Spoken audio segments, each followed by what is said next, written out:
got some huge news. So, I wanted to get my motorcycle license in Japan for a really long time. I've lived here for 11 and a half, almost 12 years now. I wanted to get it when I first came, but for various reasons I just never got around to it. Finally, I decided to do it. I went through the whole process and I had my first driving test today, and I blew my own mind. So, I wanted to get Ogata. If you don't know, in Japan, there's 3 different levels of driver's license. One is 150cc, then 400cc, and then Ogata, which means it's unlimited. You can ride any class of motorcycle. So I went in for the Ogata license test today, and usually people fail the test about 5 to 10 times. That's what the police officer said in the driving test center. He said, the first time you almost always will fail. You can pass if you're a really good rider, but most people fail. So I was a little bit nervous going into it. I thought there's no way I could pass this thing. I haven't been on a bike for about 15 years? 15 or so years, yeah. So I made my appointment. I've been studying really hard, and you might ask, how do you study for a driving test? You can't, right? You have to drive. Well, actually, you know the course and you know the map, so you know which way you can go. And I was doing something that Japanese people call image training. Image training means you imagine and visualize going through all of the steps of the action. I think baseball players and stuff do this a lot in Japan.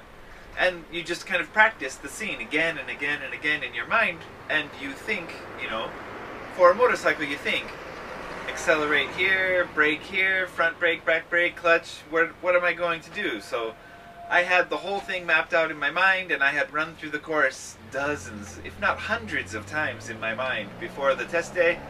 Today was the test day. Super panicked, super nervous. Finally, 9 riders signed up for the tests of all 3 different classes, not only Ogata. I was number 8 of 9. I got to watch all the other riders go before me. When it was my turn, I was super nervous because the other 2 Ogata people failed. They didn't complete the course, which means they automatically failed. And that made me feel really uncomfortable. But I went up and I did my best, and I passed! Oh my god, I passed!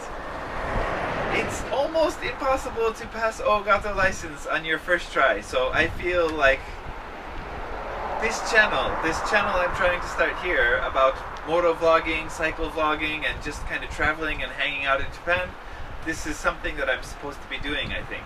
So I need to save money, and I want to get a bike. I have Ogata, which means I can ride anything I want to, but my hope is for a 250cc bike. For the first year, I can't ride with a passenger. Not at all. For the first 3 years, I can't ride with a passenger on the highway. That's the Japanese system. So, for now, it will be only me going anywhere I want to go. So 250cc is definitely enough. And 250 doesn't need shucking.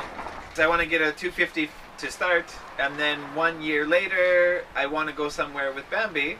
So I will probably get a 400 or 600 at that point, but again, I haven't decided. A year from now my life will be totally different. It's a completely different life. So, my big news, I passed the Ogata test first try. So I'm going to make another video one of these days, and I'll show you the kind of course, and I'll give you some tips and advice if you want to take the Ogata test, so you can pass too. Alright, thanks for watching. Take it easy.